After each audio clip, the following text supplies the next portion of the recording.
আসসালামু আলাইকুম ওরহমতুল্লাহি ওবরাকাতুহ। আলহামদুলিল্লাহিল মালিকিদ দায়্যান ওয়াসসালাতু ওয়াসসালামু আলা মুহাম্মদ আল্লাযী আরসালাহুল্লাহু বিল হুদা ওয়াল বায়ান, আম্মা বা'দ। সুপ্রিয় দর্শক শ্রোতা, আপনাদের সকলকে মাহে রমজানের শুভেচ্ছা জানাচ্ছি।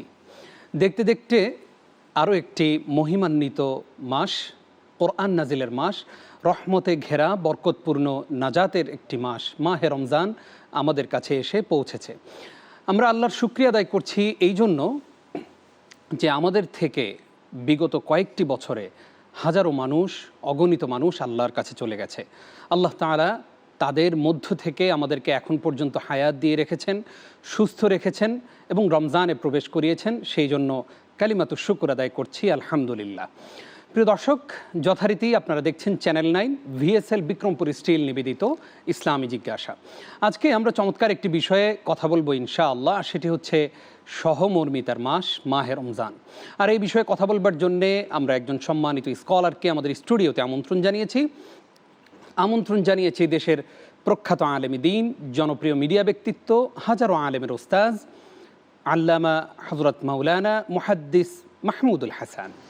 আসসালামু আলাইকুম রহমতুল্লাহি ওবরাকাতুহ। ওয়ালাইকুম আসসালাম রহমতুল্লাহি ওবরাকাতুহ। উস্তাদ কেমন আছেন? আলহামদুলিল্লাহ, আপনি কেমন আছেন? আলহামদুলিল্লাহ ভালো আছি। মাহে রমজানের প্রথম দিন আমরা আপনাকে পেলাম, আল্লাহ শুকরিয়া আদায় করছি। আশা করছি আপনার কাছ থেকে গুরুত্বপূর্ণ কিছু কথা শুনবো ইনশাআল্লাহ। ইনশাআল্লাহ। প্রিয় দর্শক, চলুন জেনে আসি সহমর্মিতার এই মাসটি আমরা কেমন করে কাটাবো, কেমন হবে রমাদানের পুরো রুটিন, এবং সেই সাথে রমজান মাসে আমাদের পুরুষদের ইবাদত কেমন হবে, নারীদের ইবাদত কেমন হবে, আমরা শিশুদেরকে কিভাবে ইবাদতের সুযোগ করে দিব। চলুন জেনে আসি আজকের স্কলারের কাছ থেকে।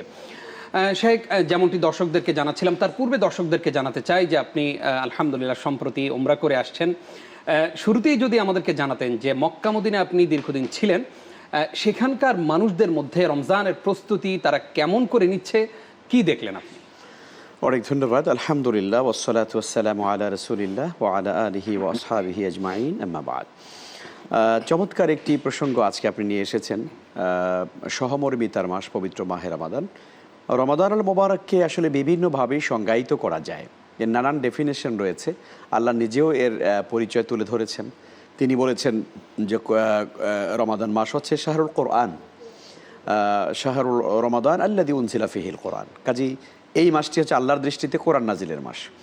আবার এই মাসটিকে রাসূল সাল্লাল্লাহু আলাইহি ওয়াসাল্লাম বিভিন্নভাবে তিনি সংজ্ঞায়িত করেছেন। যেমন তার মধ্যে একটি আছে শাহরুস সবর, ধৈর্য ধারণ করবার মাস।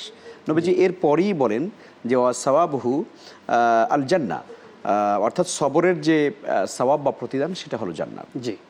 নবীজি এর পরে বলেন যে এই মাসটি হচ্ছে শাহরুল মুওয়াসাত বা সহমর্মিতার মাস, যেমনটি আপনি সূচনায় বলেছেন। তো কাজেই এই মাসেই আসলে আমরা একে অপরের প্রতি যে সহমর্মিতা, ভালোবাসা, সম্প্রীতি, আমাদের যে মানবিকতা, মানবিক আচরণ যেটা, সেটা আমাদের দেখানোর একটা সুবর্ণ সুযোগ আমাদের তৈরি হয়ে যায়। আপনি সেক্ষেত্রে আরব দেশের একটা বিষয় আপনি বলেছেন, মক্কা মদিনার কথা, যে এখানে আসলে প্রস্তুতিটা কেমন হচ্ছে। অসাধারণ প্রস্তুতি, অসাধারণ। বিশেষ করে আমরা দেখি রমাদান যখন চলে আসে তখন মক্কা আল মুকাররমা, মদিনা আল মুনাওয়ারাতে, হারামাইন শরীফাইনে এত বেশি মানুষকে মানে সেখানে ইবাদাতে সওয়াব অর্জন করবার জন্যে, অর্থাৎ আমি যেন আরেকজনকে একটু সহযোগিতা করে আমি যেন সওয়াব অর্জন করতে পারি, সেখানে ইফতারে, সাহারিতে, আপনি যে কোনো কাজই দেখবেন যে একে অপরকে সহযোগিতা করছে। আমি নিজের চোখে দেখে এসেছি পবিত্র মদিনা মুনাওয়ারাতে যে বৃহস্পতিবার এবং সোমবারের দিন, এই দুটো দিনে আসলে মূলত সেখানের অধিবাসীরা রোজা পালন করে থাকেন। হাজী সাহেবান তারা রোজা পালন করে থাকেন, যারা উমরা পালন করেন তারা রোজা পালন করে থাকেন। তো আমরা দেখেছি যে বৃহস্পতিবার যখনই বিকেল হয়ে যায় তখন একেবারে বিশাল দস্তরখান বসে যায়, সেখানে ইফতারের প্রস্তুতি চলছে নানানভাবে। তো আল্লাহর যে কোনো বান্দাকে তারা কি করেন, ওখানে এসে বসায় দেন, আপনি বসুন এখানে। ধরে ধরে মানুষদেরকে এখানে মেহমানদারি করানো হয়। এটার মূল কারণ হচ্ছে যে আসলে সবাই চায় আমি আরেকজন ভাইকে একটু মেহমানদারি করাবো, আমি ইফতারে তাকে অংশীদার করব, যাতে করে আমি একটা বিরাট সওয়াবের অংশীদার হতে পারি, অর্থাৎ ভালো কাজের একটা প্রতিযোগিতা। আর কোরআনে কারিমে আসলে মূলত এই কাজগুলোকে প্রতিযোগিতা করতে বলা হয়েছে। ফাস্তাবিকুল খায়রাত, আল্লাহ বলছেন যে তোমরা ভালো কাজে প্রতিযোগিতা লিপ্ত হয়ে যাও। ওয়াসারিউ ইলা মাগফিরাতিন মির রাব্বিকুম ওয়া জান্নাতিন আরদুহা আস-সামাওয়াতু ওয়াল আরদু উইদ্দাত লিল মুত্তাকিন, আল্লাহ বলছেন যে তোমরা সেই জান্নাতের দিকে এগিয়ে যাও, সেই আল্লাহর পক্ষ থেকে ক্ষমার দিকে তোমরা এগিয়ে যাও, যেই জান্নাতের পরিব্যাপ্তি হচ্ছে আকাশ এবং জমিন পরিমাণ, যা মোমেনদের জন্য, ইমানদার তাকওয়াবানদের জন্য প্রস্তুত করে রাখা হয়েছে। ফলে আমরা বুঝতে পারি যে রমাদানের প্রস্তুতিরা পবিত্র মাক্কায়, পবিত্র মদিনাতে খুব অসাধারণভাবে চলছে। বিশেষ করে তারা যখনই রমাদান আসছে তখন তাদের মধ্যে একটা আনন্দ কাজ করে। যেমন তারা দুই হারামাইনকে প্রচুর পরিমাণে সুন্দর পরিচ্ছন্ন করেন। কাবাঘর আমরা দেখেছি, আমরা একদিন আগে দেখলাম যে কাবাঘরের কেসোয়ার মধ্যে সেটা পরিষ্কার করা হচ্ছে, সুগন্ধি ব্যবহার করা হচ্ছে, কাবাঘরে সুগন্ধি লাগানো হয়, হারামাইন শরীফাইনকে একেবারে পরিচ্ছন্ন করে ফেলা হয়। তো এখান থেকে আমরা একটা জিনিস দেখি যে আমরা আমাদের রমজান যখনই আসবে তখন আমাদের নিজেদের ঘর বাড়িগুলো পরিষ্কার পরিচ্ছন্ন করা, যেই জানামাজটা আমি নামাজ পড়বো এটা একটু পরিষ্কার করা, যেই কাপড়গুলো গায়ে দিয়ে, জামাগুলো গায়ে দিয়ে আমি নামাজ পড়বো সেগুলো একটু পরিষ্কার পরিচ্ছন্ন করা, এভাবে একটা প্রস্তুতি আমরা গ্রহণ করতে পারি। আর অন্যদিকে সহমর্মিতার মাস যেহেতু এই পবিত্র মাহে রমজান, সুতরাং আমি যে রমজানে ইফতার গ্রহণ করব, সাহারি গ্রহণ করব, এই ইফতার এবং সাহারিতে অন্য ভাইকেও যেন সামিল করতে পারি, সেই প্রস্তুতিটা কিন্তু আমাকে রমজানে নিতে হবে। ধরুন আমি নিজে খেলে একরকম প্রস্তুতি, কিন্তু আমি যদি আরও 5 জন ভাইয়ের কথা চিন্তা করি তাহলে আমাকে বাজারটা ওইরকম করতে হবে, আমাকে ওইভাবে প্রস্তুতি নিতে হবে। তো কাজেই আমরা রমজানের এই প্রস্তুতিটা আমার মনে হয় সহমর্মিতার মাসের কারণে আমাদের এই প্রস্তুতিটাও সেরকমভাবে আলোকিতভাবে নেওয়া উচিত। দারুণ কিছু মেসেজ আপনি আমাদেরকে দিলেন, জাযাকাল্লাহ উস্তাজ। এবার আপনার মাধ্যমে আমরা আমাদের দর্শকদেরকে জানাতে চাই, অনেকে আমাদেরকে ফেসবুকে এবং ইমেইলের মাধ্যমে আমাদেরকে নানান প্রশ্ন করে থাকেন। আমাদেরকে একজন প্রশ্ন করেছেন যে নারীরা আসলে রমাদানে সাহারি ইফতার নিয়ে অনেক ব্যস্ত থাকেন, সাংসারিক কাজে অনেক ব্যস্ত থাকেন, তাদের ইবাদতের মধ্যে কি কোনো ছাড় আছে আল্লাহর পক্ষ থেকে? না, অনেক ধন্যবাদ আপনাকে। দুটো বিষয় এখানে আপনি যে প্রশ্নটি করেছেন, তাদের ইবাদতে সার আছে কিনা আর তারা যে কাজ করে সেটারে আসলে কি হবে, এই দুটো দিক আমরা এখানে বলতে চাই। প্রথমত কথা হচ্ছে আমাদের মা বোনরা পবিত্র মাহে রমজানকে কেন্দ্র করে তারা যে অতিরিক্ত একটা পরিশ্রম করে থাকেন, আসলে এটার জন্য কিন্তু তাদের বিনিময় আছে। কারণ হচ্ছে একটা ঘরে ধরুন 5 জন সদস্য আছেন, 4 জন 5 জন সদস্য আছেন, সবার জন্য ইফতার সাহারির জন্য তিনি যে এক্সট্রা পরিশ্রম করে থাকেন, রান্নাবান্না করে থাকেন, ইফতারের আইটেমগুলো তিনি তৈরি করে থাকেন, এই জন্য তাকে কিন্তু তিনি কিন্তু অনেক ইবাদত করতে পারেন না। যেমন একটা লম্বা সময় কোরআন তেলাওয়াত করা দরকার ছিল, সেটা পারেন না। তারপরে ধরুন আরও কিছু এক্সট্রা নামাজ পড়া দরকার, সেগুলোতে তিনি তার কিছুটা হলো ব্যত্যয় হয়। তো সেক্ষেত্রে আসলে একজন মা, একজন বোন যদি বলেন যে তাহলে আমি তো সব কম পেয়ে গেলাম, আসলে এক্ষেত্রে পরিষ্কার করে হাদিসে বলা হয়েছে ইবাদতের প্রস্তুতিমূলক কাজের জন্য যদি আমাদের মা বোনরা সময় ব্যয় করেন তাহলে ইবাদত করার ক্ষেত্রে করে যে সব পাবেন সমপরিমাণ সব কিন্তু তারা ওখানেও পাবেন। তো কাজেই তাদের এখানে কষ্ট পাওয়ার কোনো কারণ নেই যে আমরা ইবাদত কম করলাম, আমরা রান্নাবান্না করলাম, সুতরাং আমাদের সব কম হচ্ছে, মোটেও সব কম হবে না ইনশাআল্লাহ। গুরুত্বপূর্ণ আলোচনা করছেন, গুরুত্বপূর্ণ কিছু মেসেজ আমাদেরকে দিয়েছেন। এবার আপনার মাধ্যমে আমরা আমাদের দর্শকদেরকে একটা প্রশ্নের জবাব দিতে চাই। রমাদান আসলেই আমাদেরকে অনেকেই প্রশ্ন করে থাকেন যে যারা আসলে রমজানে অসুস্থ থাকেন তারা আসলে এই রমজানটা কিভাবে কাটাবেন, যদি একেবারেই রোজা রাখতে না পারেন সেক্ষেত্রে উনি কি করবেন? জি, অনেক ধন্যবাদ। অসুস্থতার দুটো দিক থাকে, একটি হচ্ছে সাময়িক অসুস্থতা, আরেকটি হচ্ছে একেবারে স্থায়ী অসুস্থ কোনো ব্যক্তি এরকম যদি হতে, আমাদের মা বোনরা যারা বয়স্ক, বিশেষ করে প্রবীণ যারা, তারা স্থায়ী কিছু রোগে ভোগে থাকেন, তাদের সুস্থ হওয়ার সম্ভাবনা কম থাকে। সেক্ষেত্রে দুটো দিক যেহেতু আছে, আমরা দুটো দিকই আমরা বলার চেষ্টা করছি। সাময়িক অসুস্থ যদি কেউ হয়ে যান পবিত্র মাহে রমজানে, ধরুন তিনি রোজা পালন করছেন, রোজা রেখেছেন, কিন্তু হঠাৎ করে তিনি অসুস্থ হয়ে পড়েছেন, সেক্ষেত্রে একটি রোজার পরিবর্তে তিনি একটি রোজা পরবর্তীতে কাজা আদায় করে দিবেন। আচ্ছা। আর যে ব্যক্তি মানে একেবারে স্থায়ী অসুস্থ, অর্থাৎ যেটাকে আমরা চিররোগা বলি, চিররোগা অর্থাৎ তার সুস্থ হওয়ার কোনো সম্ভাবনা নেই, এই ব্যক্তির ক্ষেত্রে বিধান হচ্ছে ইসলামী শরীয়তে তিনি ফিদিয়া দিবেন, অর্থাৎ একটি রোজার জন্য একজন মিসকিনকে, একজন অভাবী মানুষকে তিনি দুবেলা খাবার দিবেন, এবং সেটা মধ্যম মানের বা তার পারিবারিক স্ট্যাটাস অনুসারে তিনি যেভাবে খাবার গ্রহণ করে থাকেন, প্রত্যেকটি রোজার জন্য দুবেলা করে খাবার একজন মিসকিনকে তিনি প্রদান করবেন। এটা হচ্ছে তার জন্য ফিদিয়া। আর এই ফিদিয়াটা দিলে ইনশাআল্লাহ আশা করা যায় তার রোজার পরিপূর্ণ সওয়াব আল্লাহ তাআলা তাকে দান করবেন ইনশাআল্লাহ। শেখ আমাদেরকে ইমেলের মাধ্যমে একজন জানতে চেয়েছেন যে রোজার দিনে আমরা অনেক সময় দেখি অনেক মানুষ মৃত্যুবরণ করে, তাদের ব্যাপারে বলা হয় যে তারা জান্নাতি, সমাজে এইরকম একটা কথা প্রচলিত আছে। আসলে কি রমজানের দিনে যদি কেউ মৃত্যুবরণ করে তাহলে কি সে জান্নাতের সার্টিফিকেট পেয়ে যায়? খুবই চমৎকার একটি প্রশ্ন আপনি যথার্থ বলেছেন। এই ধরনের প্রশ্ন আমাদের অনেকেরই জানবার আগ্রহ থাকে। সেই বুখারী মুসলিমের যে হাদিসের অংশটি আমরা বলতে চাই সেটি হচ্ছে, নবীজি বলেছেন ইজা জা রমাদান ফুত্তিহাত আবওয়াবুল জান্নাহ, রমজান যখন চলে আসে জান্নাতের দরজা খুলে দেওয়া হয়, ও গুল্লিকাত আবওয়াবুল নার অথবা আবওয়াবুল জাহিম, জাহান্নামের দরজাকে বন্ধ করে দেওয়া হয়। তো এখানে এই হাদিস থেকে পরিষ্কার বোঝা যায় যে রমাদানের বরকতের কারণে, রহমতের কারণে এই মাসে আসলে মূলত কবর আযাব হয় না। আল্লাহ তাআলা এটা স্পেশাল একটি বিশেষ সময়ের জন্য এটাকে বন্ধ করে রাখেন। কিন্তু এ কথার অর্থ এই নয় যে একজন মানুষ ঈমান না থাকার পরেও তিনি এই মাসে মরলে তিনি অটোমেটিকই জান্নাতে চলে যাবেন, এটার কোনো সম্ভাবনা নেই। মূলত জান্নাতে যাওয়ার জন্য এবং জাহান্নাম থেকে মুক্তির জন্য ব্যক্তির দরকার বা প্রয়োজন হচ্ছে তার ঈমান এবং নেক আমল। এই ঈমান এবং নেক আমল যদি থাকে তাহলে সেই ব্যক্তি যদি রমজানের বাহিরেও মারা যায়, আশা করা যায় তিনি জান্নাতে যাবেন। আর ঈমানহীন যদি মৃত্যু তার হয়, সেটা যদি রমজানেও হয়, তাহলে এই ব্যক্তির আসলে হয়তো সাময়িক সময়ের জন্য তার কবর আযাব মাফ হতে পারে, বাট তার জান্নাতের গ্যারান্টি দেওয়া যাবে না। কাজে আমাদের ঈমান এবং আমল এই দুটো বিষয়কে আমাদের বেশি গুরুত্ব দেওয়া উচিত। গুরুত্বপূর্ণ একটি প্রশ্নের জবাব পেলাম আমরা। উস্তাদ, আমাদেরকে অনেকেই জিজ্ঞেস করেন যে আমাদের পরিবারে অনেক সন্তান আছে যারা প্রাপ্তবয়স্কা, সেই সন্তানদেরকে অনেক বাবা মায়েরা আছেন যারা তাদেরকে রমজানের দিনে রোজা রাখতে দেন না। বলেন যে তোর চেহারা খারাপ হয়ে যাবে, তোর সামনে পরীক্ষা খারাপ হবে, দিনের বেলা কিভাবে না খেয়ে তুই পরীক্ষা দিবি।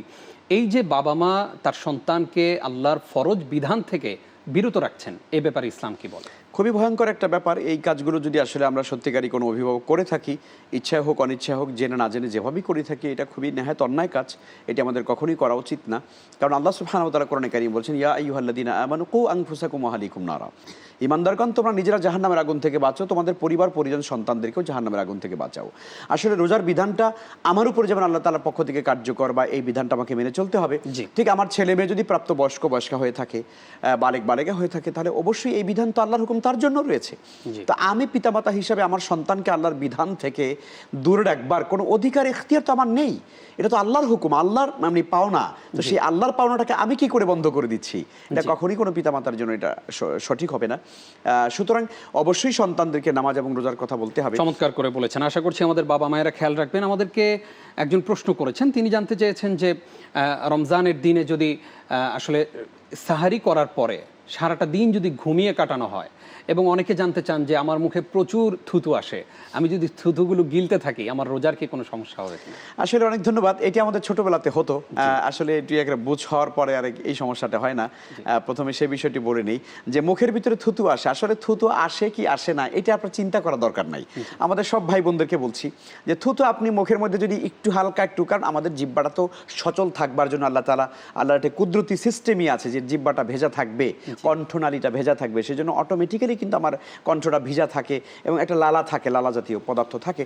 তো কাজে এইটাকে আপনি জমা করে ফেলবেন না। আমরা ছোটবেলা কি করতাম, জমা করতাম যে একটু গেলা যাবে না, রোজা অবস্থায় আছি তো জমা করতে করতে মুখ ভরে গেছে। না, এটা দরকার নেই। স্বাভাবিকভাবে আপনি আপনার ঢোক গিলবেন, আপনি করবেন, এতে করে রোজার কোনো ক্ষতি হবে না। তো এটা একটা দিক। আর একটা দিক হচ্ছে আপনি বলেছেন রোজা রেখে অনেকে সারাদিন যাতে কষ্ট না লাগে সেজন্য ঘুমাতে থাকে, প্রচন্ড রকমের ঘুমাতে থাকে। আসলে এতে আত্মসংযম, যে পবিত্র মাহে রমজান যে আসলে সংযমের মাস, আমার তাকওয়া অর্জন করবার মাস, এখানে আমার নিজের দেহটাকে, আত্মাটাকে পুড়িয়ে আমি যে আল্লাহর সন্তুষ্টি অর্জন করতে চাই, কষ্ট অনুভব করতে চাই, সেটি যদি আমি ঘুমিয়ে কাটাই তাহলে তো সেই সংযমটা হচ্ছে না। সেই ত্যাগের যে একটা মহিমা, প্র্যাকটিস যেটা, সেটা কিন্তু হচ্ছে না। তো ফলে এই জন্য আমরা বিনা কারণে শুধু শুধু ঘুমিয়ে রমজানের কষ্ট লাঘব করার চেষ্টা করব না, বরং আমার কষ্ট হবে, আমি নামাজ পড়বো, আমি আমার শারীরিক সমস্ত কাজ করব, পারিবারিক কাজ করব, অফিসের কাজ করব, আর এর মধ্যে যে কষ্টটাও লাগবে, এই কষ্টের কারণেই তো আল্লাহ তাআলা আমাকে যা দেবেন, প্রতিদান দান করবেন। আপনি চমৎকার করে বলেছেন। অনেকেই আমাদের কাছে জানতে চান যে সাহরির আসলে শেষ সময়টা কখন এবং ইফতারটা ঠিক আমি কখন শুরু করব। অনেকেই দেখা যায় আজান দেওয়া পর্যন্ত সাহরি গ্রহণ করেন, আবার অনেকে ইফতারের সময় হয়েছে তার ৩-৪ মিনিট পরে আজান দেন, সেই আজান ফলো করে ইফতার করেন। আসলে সঠিক কোনটা, কোরআন সুন্নাহ কি বলে? যেমন সাহারি গ্রহণ করবার ক্ষেত্রে সুন্নাহ হচ্ছে শেষের দিকে গিয়ে সাহারি গ্রহণ করা। আল্লাহ রাসূল এটি করতেন। বিখ্যাত একটি হাদিসের মধ্যে এসেছে যে রাসূল সাল্লাল্লাহু আলাইহি ওয়াসাল্লাম রমজান মাসে সাহারি গ্রহণ করেছেন। তো জিজ্ঞাসা করা হয়েছে আল্লাহ রাসূলের সাহারি থেকে শুরু করে তিনি ফজর নামাজ পর্যন্ত কতটুকুন সময় তার মাঝখানে ছিল। তো বলেছে 50 আয়াত পরিমাণ, অর্থাৎ 50 আয়াত তেলাওয়াত করতে যতটুকুন সময় লাগে অতটুকুন সময়ের মাঝখানে রেখে কিন্তু আল্লাহ রাসূল ফজর নামাজে চলে গিয়েছেন। তো এক্ষেত্রে মানে দেরিতে করার মানে কিন্তু এটা নয় যে আপনার আজান হয়ে গিয়েছে এখন দরজা বন্ধ করে বাতি অফ করে খেতে থাকবেন, এটা কিন্তু আসলে নয়। বরং সুবহে সাদেক যখন হয়ে যাবে, অর্থাৎ আমার সময় যখন শেষ, এটা আমরা আলহামদুলিল্লাহ এখন আধুনিক সকল মাধ্যমে, প্রযুক্তির মাধ্যমে আমাদের কাছে পরিষ্কার যে আমাদের প্রত্যেক দিনেরই সাহারির যে সর্বশেষ সময় কয়টা আছে সেটা আমরা জানি। তো সেই সময়টা যখনই শেষ হয়ে যাবে আমাকে অবশ্যই তখন খানাপিনা বন্ধ করে দিতে হবে। অতএব আমি কোনোভাবেই খাবার আর গ্রহণ করতে পারবো না। ইচ্ছাকৃতভাবে যদি আমি খাবারটা নেই তাহলে আমার রোজা কিন্তু ভেঙে যাবে। আপনি আমাদেরকে সাহরি সম্পর্কে বলছিলেন, ইফতার সম্পর্কে যদি বলতেন কখন ঠিক আমরা ইফতার গ্রহণ করব? ইফতারের ব্যাপারটা আমাদের দেশে বেশ একটা কুসংস্কার আছে। ইফতার সময় হয়ে যাওয়ার পরেও অনেকে আছেন যে না সারাদিন না খেয়ে থাকলাম, আর 2-1 মিনিট দেরি করলে অসুবিধা দেখি। আসলে এটা খুবই অন্যায় কাজ, কারণ আল্লাহ তাআলা হুকুম দিয়েছেন তুমি এখন খাও, আর আমি কিনা বলছি যে আল্লাহ আমি তো আরেকটু থাকতে চাই, তাহলে এটার আল্লাহর বিধানের লঙ্ঘন হয়ে যায়।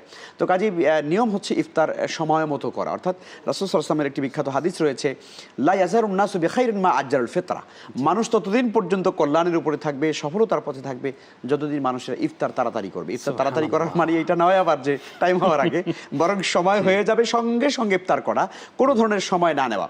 আমাদের সমাজে অনেক মানুষ আছে 1-2 মিনিট দেরি করে ইফতার করাকে তাকওয়া মনে করে, যে আমি সারাদিন একটু থাকলাম, সবাই তো এক সময় করে ফেলছে, আমি আর একটু বেশি করি, আল্লাহ বেশি খুশি হবেন। আসলে এটা কখনোই সঠিক নয়, বরং সময় হয়ে যাওয়ার সঙ্গে সঙ্গে ইফতার করে ফেলা, এটাই তাকওয়া, এটাই রাসূলের সুন্নাহ। আমাদের কাছে অনেকেই জানতে চান যে আমাদের মা বোনদের যে মাসিক অসুস্থতা রয়েছে, রমাদানে যদি ওনাদের সেই অসুস্থতা চলে আসে কিভাবে রমজান কাটাবেন এবং এই রোজাগুলোর কি হবে? জি, অনেক ধন্যবাদ। মাহে রমাদানে আমাদের মা বোনদের জন্য আসলে ন্যাচারাল যে প্রাকৃতিক যে অসুস্থতাটা, যেটা প্রতি মাসেই তাদের হয়ে থাকে, এই অসুস্থতার কারণে আল্লাহ সুবহানাহু ওয়া তাআলা তাদের রোজা ভঙ্গ করার এবং পরবর্তীতে সেটা আদায় করবার ইখতিয়ার বা সুযোগ তাদের জন্য দিয়েছেন। এটার কি কোনো কাফারা আছে?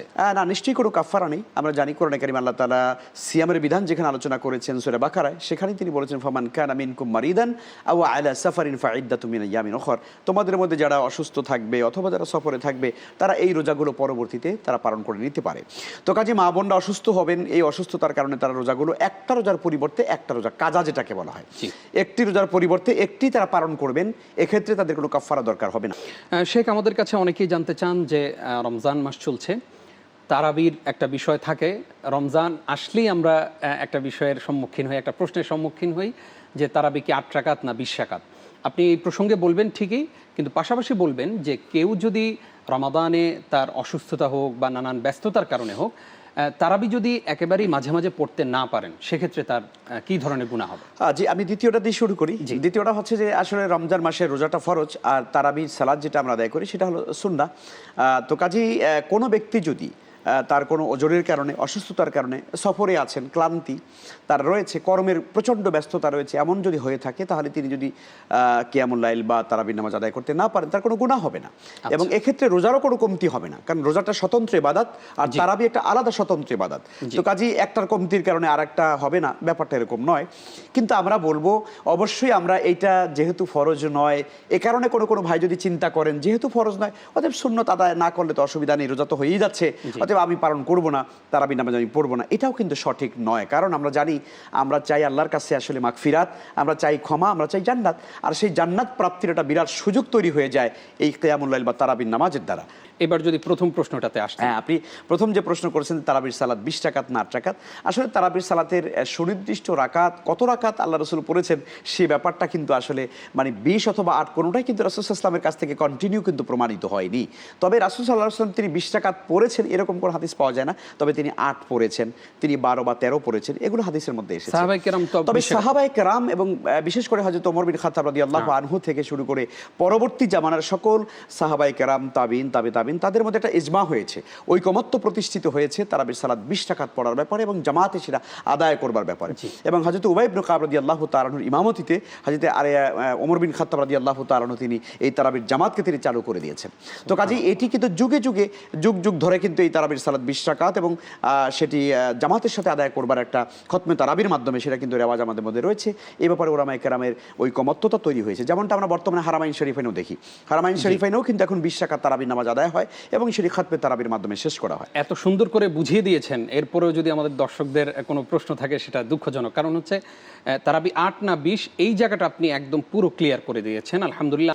এবার আপনার মাধ্যমে আমরা আমাদের দর্শকদেরকে জানাতে চাই, রমাদানে এমন অনেক রোজাদারের কথা আমরা জানি যারা সাহারি গ্রহণ করে আর ইফতার গ্রহণ করে, মাঝখানে কোনো নামাজ পড়ে না, তাদের রোজার অবস্থা কি?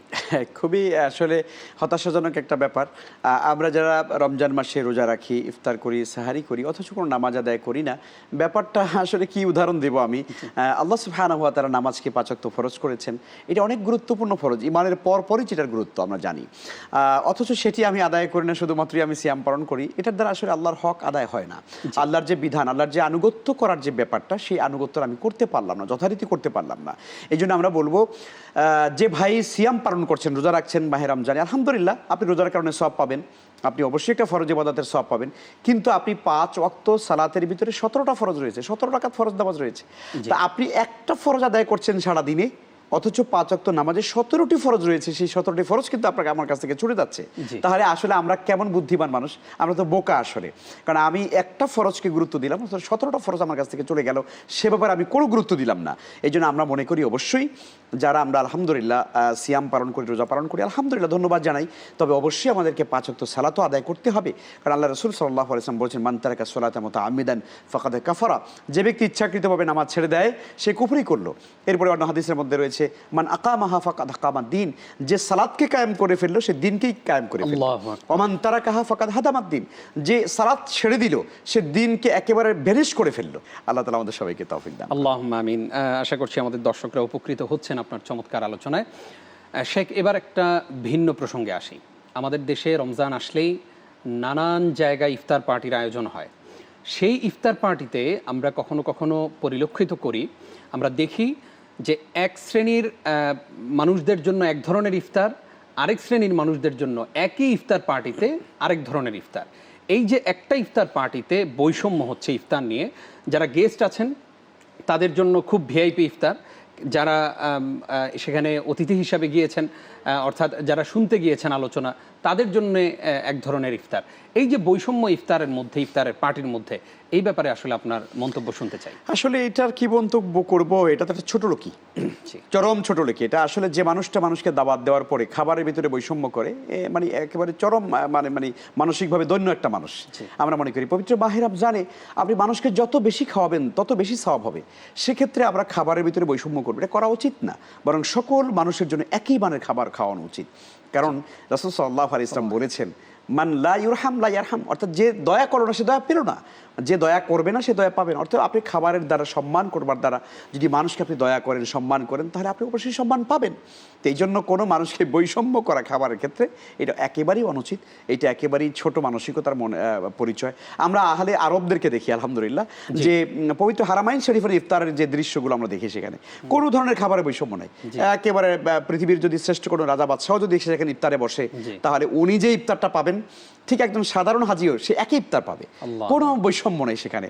একটু গাওয়া দিবে, একটু রুটি দিবে, কয়েকটা খেজুর দিবে, তারপরে একটু আপনার একটু দধি দিবে, এরকম করে। অর্থাৎ যে আইটেমগুলো আছে একদম সবার জন্য সমান করে দেওয়া আছে, আলহামদুলিল্লাহ। তো কাজে আমাদের মানসিক উন্নতি, আল গেনা গেনা নাফস, মানসিক যে ধনী বা মনের যে সমৃদ্ধি, এই সবচেয়ে বড় সমৃদ্ধি আমরা মনে করি।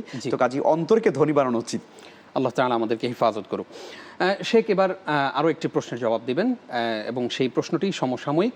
আর সেটি হচ্ছে, বিগত কয়েকটি বছর যাবৎ আমরা দেখতে পাই সাহারি নাইট নামে একটা অনুষ্ঠান হচ্ছে আমাদের দেশে, যেটা সাহারির সময় আয়োজন করে থাকা হয়, এবং সেখানে পর্দা লঙ্ঘন হয়, সেখানে এমনভাবে ডিজে গানের মাধ্যমে অনুষ্ঠান উদযাপন করা হয়।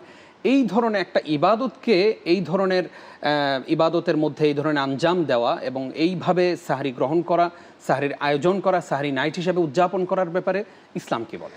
না, অনেক ধন্যবাদ। আপনি যেটি বলেছেন সেটি আমাদের জন্য খুবই হতাশার একটা ব্যাপার, যে ইবাদতকে আমরা এটাকে আনুষ্ঠানিকতা বানিয়ে ফেলছি। দেখুন, সাহারিটা আসলে তো খুবই ইবাদত। আল্লাহ রাসূল বলছেন, তাসাহারু ফা ইন্না ফিস সাহুরি বারাকা। তোমরা সাহারি গ্রহণ করো, কারণ এর মধ্যে বারাকা রয়েছে। নবীজি আরো বলেছেন যে, ইন্নাল্লাহা ওয়া মালাইকাতাহু ইউসাল্লুনা আলাল মুতাসাহিরিন। নিশ্চয়ই আল্লাহ তাআলা এবং তার ফেরেশতারা যারা সাহারি গ্রহণ করে তাদের উপরে রহমত বর্ষণ করেন, তাদের জন্য ফেরেশতারা দোয়া করেন, আল্লাহ তাআলা তাদের উপরে স্পেশাল খাস রহমত নাজিল করেন। তো যেই মানুষগুলোর ইবাদতটার কারণে আল্লাহর পক্ষ থেকে রহমত নাজিল হয়, সেই মানুষগুলো যখন আপনার অপসংস্কৃতি চালু করে, তখন তো রহমতের পরিবর্তে গজব নাজিল হবে। তো কাজে আমরা মনে করি অবশ্যই সাহারির নামে, সাহারি নাইটের নামে এই জাতীয় অপসংস্কৃতি বা সুন্নাহ বিরোধী কর্মকাণ্ড যেটা হচ্ছে, এটা অবশ্যই বন্ধ করা উচিত। এটা একেবারে নিছক ইবাদত। সাহারিটা নিছক ইবাদত, যেটা আমি একা একা করবো, আমার পরিবারকে নিয়ে করবো, অথবা আমি কাউকে আহ্বানও করতে পারি, দাওয়াতও দিতে পারি, অসুবিধা নেই। রাসূল সাল্লাল্লাহু আলাইহি ওয়াসাল্লাম অনেক সময় সাহাবাদেরকে দাওয়াত দিতেন সাহারির জন্য। কিন্তু এই ধরনের আপনি যেটা বলেছেন ডিজে পার্টি, নাউজুবিল্লাহ, আমি তো প্রথম শুনলাম আপনার এই কথাটা, যে এটি আমাদের দেশে হচ্ছে। তো কাজেই এই জাতীয় কর্মকাণ্ড অবশ্যই করা পরিত্যাগ করতে হবে, বর্জন করতে হবে। এটি অবশ্যই গুনাহ হবে। বরং সেই কাজ করতে গিয়ে ইবাদতের যে মূল যে একটা রুহানিয়াত, মানে সাহারির সময় আমি উঠি, আমি ওযু করি, আমার দিলটা খুব নরম থাকে, 2 রাকাত 4 রাকাত তাহাজ্জুদের সালাত আদায় করি, একটু সময় পেলে কোরআনে কারীম তেলাওয়াত করি, তারপরে আমি আমার পরিবার, ছেলে মেয়ে, স্ত্রীদেরকে নিয়ে এই সুন্দর একটা বরকতের খাবার আমি গ্রহণ করি, তারপরে আমরা ফজরের সালাতের জন্য চলে যাই। এই যে একটা রুহানিয়াত, আধ্যাত্মিকতার যেটা আবহ তৈরি হয় আমার সাহারিকে কেন্দ্র করে, আমি তো বিশ্বাস করি এই জাতীয় কর্মকাণ্ডগুলো আমাদের সেই টোটাল পরিবেশটাকে ধ্বংস করে ফেলে। তো কাজেই এটি অবশ্যই বর্জনীয় এবং এটি অবশ্যই কবিরা গুনাহ হবে, সুন্নাহ পরিপন্থী কাজ হবে, এটা আমরা অবশ্যই বর্জন করব। আল্লাহ আমাদেরকে হিদায়াত দান করুক, আল্লাহুম্মা আমিন। শেখ, এবার আরও একটি প্রশ্নে আসি। আমাদের কাছে অনেকেই জানতে চান, ইমেইলের মাধ্যমে এবং ফেসবুকে কমেন্টসে জানতে চান যে রোজার নিয়ত আসলে আমরা কিভাবে করব এবং ইফতার কিভাবে করব, সেখানে আবার কোনো নিয়ত আছে কিনা, এবং সর্বোপরি নামাজে, তারাবির নামাজের নিয়ত কিভাবে করব। এই যে নিয়ত নিয়ে আমাদের মধ্যে একটা হুলুস্থুল কাণ্ড থাকে সবসময়, কি দোয়া পড়বো, আরবিতে করব না বাংলাতে করব, আসলে নিয়তটা ঠিক কিভাবে আমরা করব? যথার্থ বলেছেন। আমরা বিভিন্ন রমাদান উপলক্ষে বিভিন্ন সময় আমরা দেখি যে ক্যালেন্ডার বের হয় এবং ক্যালেন্ডারে একটা বেশ রোজার নিয়ত লেখা থাকে, নাওয়াইতু আন আሱমা গাদা মিন শাহরি রমাদান, অথচ সেই নিয়তের মধ্যেই ভুল আছে যে আমি আগামীকালকে রোজা রাখছি, অথচ তিনি আজকে সেহরি খেয়েছেন, অর্থাৎ তিনি আজকে রোজার জন্য এখন সেহরিতে উঠলেন, অথচ তিনি নিয়ত করছেন যে আগামীকালের জন্য, তার মানে তার নিয়তটাই হয় নাই। তো আসলে মূলত এইভাবে আরবিতে কোনো নিয়ত করার কোনো জরুরত নেই। নিয়ত শব্দের অর্থ হচ্ছে ইরাদাতুল কলব, অন্তরের যে ইচ্ছা বা হৃদয়ের যে আকাঙ্ক্ষা, পরিকল্পনা, এটাকে নিয়ত বলা হয়। আমি যখন কোনো কাজ করতে যাই, আমি ধরুন বাজার করতে যাই, আমি কি এই কথা বলি যে আমি এখন নিয়ত করিয়া যাইতেছি যে আমি বাজার করতে যাচ্ছি? না, অন্তরে পরিকল্পনা করছি, আমি যাচ্ছি, চলে বাজারে যাচ্ছি, আলহামদুলিল্লাহ। এটাই হলো নিয়ত। নিয়তের মূল জায়গা ঠোঁটে নয়, মুখে নয়, নিয়তের মূল কেন্দ্র হচ্ছে অন্তরে। তো কাজে আপনি রোজা রাখবেন, সাহারি গ্রহণ করতে যখন আপনি উঠেছেন, আলহামদুলিল্লাহ আপনার কিন্তু নিয়ত অলরেডি হয়ে গেছে যে আমি আজকের রোজা রাখার জন্য আমি সাহারি গ্রহণ করছি। তারপরে আপনি মনে মনে একটা কল্পনা করতে পারেন যে আলহামদুলিল্লাহ আল্লাহ তাআলা, আমি আজকের জন্য রোজার নিয়ত করছি, তো হয়ে গেল। এটা মুখে আরবিতে নাওয়াইতু আন আসুমা গাদান এটা বলা আদৌ জরুরি নয়। যেমনটা আপনি তারাবির ব্যাপারে বলেছেন বলা জরুরি নয়, যেমনটা অন্য নামাজের ব্যাপারে বলেছেন জরুরি নয়। কোনো ব্যাপারই মানে নিয়ত আরবিতে মুখে করার কোনো প্রয়োজন নেই। শেখ, আমাদের কাছে অনেকেই জানতে চান যে রমজানের দিনটা আসলে শুরু থেকে শেষ পর্যন্ত, অর্থাৎ সাহারি থেকে আরেক সাহারি পর্যন্ত একটা দিনের রুটিন আমরা কিভাবে করব। অনেক ধন্যবাদ আপনাকে। চমৎকার। আমরা যখন সাহারি গ্রহণ করি, তো সাহারি গ্রহণ করবার সাথে সাথে আমাদের ফজরের সালাতে রক্ত হয়ে যায়। অবশ্যই সেই ফজরের সালাতে জামাতে আদায় করা উচিত। তারপরে আমরা ফজরের সালাতের পরে একটু কোরআন তেলাওয়াত করা উচিত। এরপরে একটু বিশ্রাম নেওয়া যেতে পারে। এরপরে বিশ্রাম নেওয়ার পরে আমাদের প্রত্যেকেরই পেশাগত দায়িত্ব আছে, আমাদের অফিস আছে, আমাদের কাজ আছে, যে কাজটা করি সেই কাজের দিকে আমরা চলে যেতে পারি। তারপরে আমাদের জোহরের সালাতে রক্ত হয়ে যায়। জোহরের সালাতের মাঝখানে যে একটা লম্বা সময় আমরা পাই, রমজানে কিন্তু আসলে কাজের কিছুটা আমাদের দায়িত্ব একটু কম থাকে, একটু হালকা থাকে। তো কাজে সেই সময় যদি আপনি সুযোগ পান, তাহলে একটু কোরআনে কারিমের দিকে নজর দেওয়া, একটু তেলাওয়াত করা। তো এরপর আপনি জোহরের সালাত আদায় করা, জোহরের পরে আপনি আবার একটু সময় পান আসর পর্যন্ত, সেই সময় কিন্তু বেশ আমাদের একটা কোরআন তেলাওয়াতের একটা সুবর্ণ সুযোগ আমরা জানি। এইটা আপনি আদায় করতে পারেন, তেলাওয়াত করতে পারেন, অথবা আপনার পেশাগত যে কাজ আছে সেই কাজ আপনি করতে পারেন। এখানে একটা কথা বলে রাখি, কেউ যদি মনে করে যে আমি আসলে আমার অফিসের কাজ করি, আমি তো এই কাজ করতে গিয়ে আসলে কোনো তেলাওয়াতের সময় পাই না, সুযোগ পাই না, তো আমার আসলে এই কাজের কি হবে, আমি কি কোনো সওয়াব পাবো? আমি সেই ভাইদেরকে বলছি যারা কিনা পেশাগত দায়িত্ব, তাদের হালাল রুজি কামাই করবার জন্য তারা যে অফিসে কাজ করেন, তারা যে চাকরি করেন, তারা যে শ্রমজীবী মানুষ হিসাবে যে পরিশ্রমগুলো করেন, প্রত্যেকটা কাজের জন্য কিন্তু আল্লাহ তাআলা তাদেরকে স্পেশাল সওয়াব দান করবেন। সুবহানাল্লাহ। এটা তাদের হালাল রিজিক কামাইয়ের জন্য তারা করে। কারণ আমরা জানি তালাবু কাসবিল হালালি ফারিদাতুম বাদাল ফারিদা, যে দুনিয়ার যতগুলো ফরজ কাজ আছে তার মধ্যে সবচেয়ে শ্রেষ্ঠ ফরজের মধ্যে অন্যতম ফরজ হলো হালাল রিজিক কামাই করা। তো কোনো ব্যক্তি যদি হালাল রিজিক কামাই করতে গিয়ে তিনি যদি কোরআন একটু কম পড়তে পারেন, কোনো অসুবিধা নেই, আল্লাহ তাআলা তো ওই কাজের কারণেই তাকে কিন্তু সওয়াব দান করবেন। সুবহানাল্লাহ। তাহলে আমরা আসর পর্যন্ত এই সময়টাতে হয় আমি কাজ করব, সুযোগ পেলে একটু আলহামদুলিল্লাহ কোরআন তেলাওয়াতে আমরা মন দিব। আসরের জামাতটা আবার ইনশাআল্লাহ আমরা জামাতের সাথে নামাজটা পড়ব। এরপরে আসর থেকে শুরু করে মাগরিব পর্যন্ত এই সময়টা খুবই মানে একেবারে দোয়া কবুলের সময়। আরো রমজান মাস আমরা জানি যে আসরের পর থেকে মাগরিব পর্যন্ত এই সময়টা আল্লাহ তাআলা দোয়া কবুল করেন।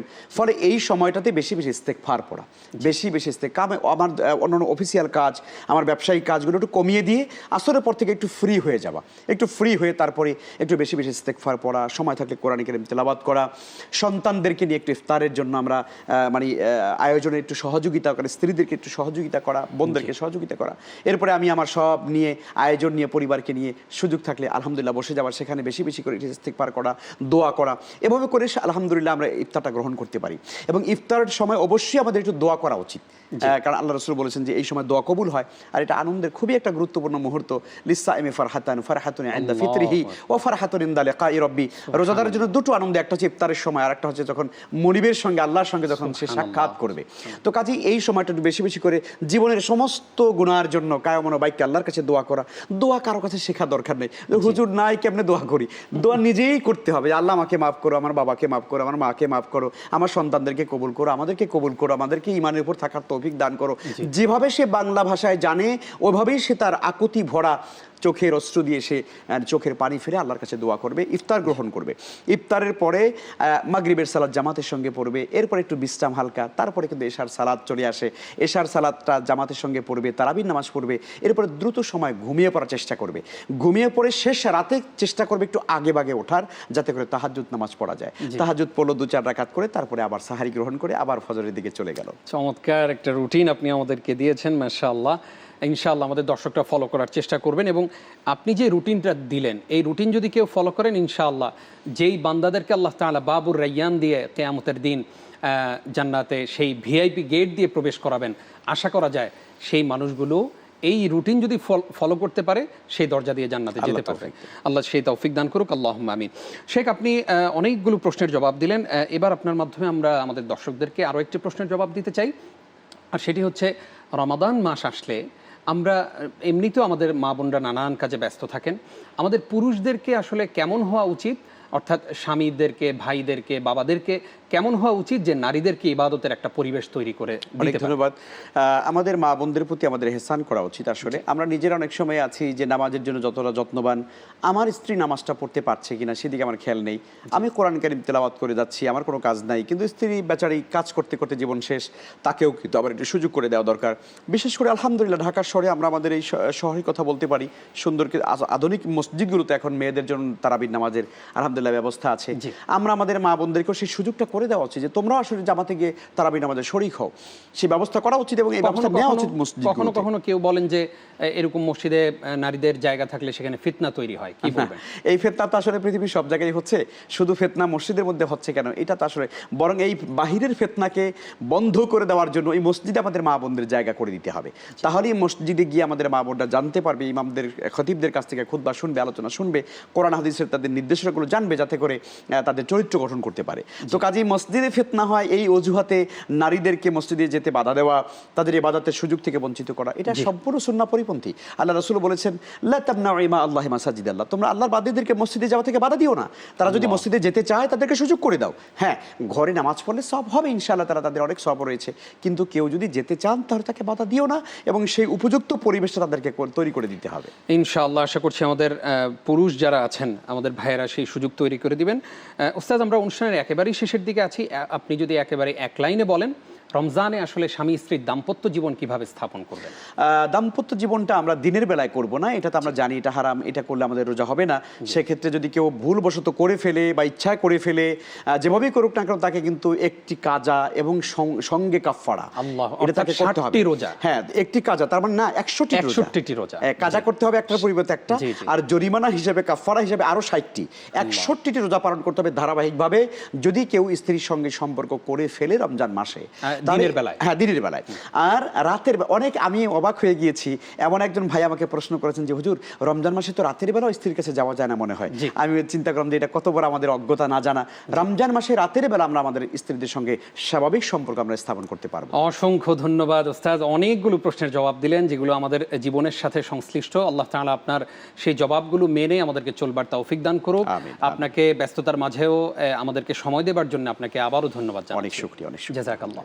প্রিয় দর্শক, নিশ্চয়ই জানলেন অনেকগুলো প্রশ্নের জবাব। আল্লাহ তাআলা আপনাদেরকে সহ আমাদের সকলকে সেই প্রশ্নের জবাবগুলো মেনে চলবার তৌফিক দান করুক। মাহে রমজান কাটুক ইবাদতে, এবং মাহে রমজান কাটুক সহমর্মিতায়, সহনশীলতার মাধ্যমে। আজ এই পর্যন্তই বিদায় নিচ্ছি আমি নিজাম বিন মুহিব। হাদা মা ইনদি ওয়াল ইলমু ইনদাল্লাহ। ওয়াসসালামু আলাইকুম ওয়া রাহমাতুল্লাহ।